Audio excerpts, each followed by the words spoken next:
अहम खबर दें, वज़ीर दाखिला मोहसिन नकवी की अमरीकी कांग्रेस अरकान से मुलाकातें हुई हैं। बाहमी दिलचस्पी के अमूर और पाक अमरीका ताल्लुकात के फ़रोग़ पर तबादला ख्याल किया गया है। पायदार अमन के क़याम खुसूसन अफ़गानिस्तान की सूरत हाल पर भी गुफ्तगू हुई है। मज़ीद जान लेते हैं मोहम्मद आलिजा से। आलिजा, अपडेट कीजिएगा।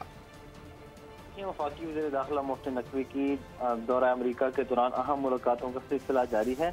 आज उनकी वफाकी वज़ीर दाखिला मोहसिन नकवी की अमरीकी कांग्रेसमैन जो विल्सन और रॉब ब्रेजनहान से अलग अलग मुलाकात हुई है। बाहमी दिलचस्पी के अमूर और पाक अमरीका ताल्लुकात के फ़रोग़ के हवाले से तबादला ख्याल किया गया है। इलाके में पायदार अमन के क़याम ख़ुसूसन अफ़गानिस्तान की सूरत हाल पर भी गुफ्तगू हुई है। मुलाकात में पाक अमरीका ताल्लुकात को मज़ीद फ़रोग़ देने के अज़्म का इज़हार किया गया है। दोनों ममालिक के दरमियान तजारती और सकाफ़ती वफूद के बाहमी तबादले बढ़ाने की ज़रूरत पर भी जोर दिया गया है। वफाकी वज़ीर दाखिला मोहसिन नकवी की पाक अमरीका ताल्लुकात के फ़रोग़ के लिए हर सतह पर मुकम्मल ताउन की यकीन दहानी।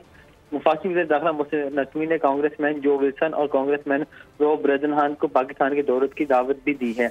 अमरीका पाकिस्तान का इंतहाई अहम स्ट्रेटेजिक पार्टनर है, ये कहना था वफाकी वज़ीर दाखिला मोहसिन नकवी का। पाकिस्तान और अमरीका के ताल्लुकात कई दहाइयों पर मुहित हैं। सदर डोनाल्ड ट्रंप का खिताब यकीनन आलमी अमन और तनाज़ात के हल में इंतहाई हौसला अफजा है।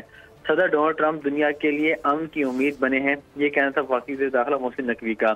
ओवरसीज पाकिस्तानियों के मसाइल के हल के लिए इक़दामात पर भी गुफ्तगू हुई है। अमरीका में पाकिस्तान के सफ़ीर रिजवान सईद शेख भी इस मौके पर मौजूद थे। जी, बहुत शुक्रिया आलिजा अपडेट करने के लिए।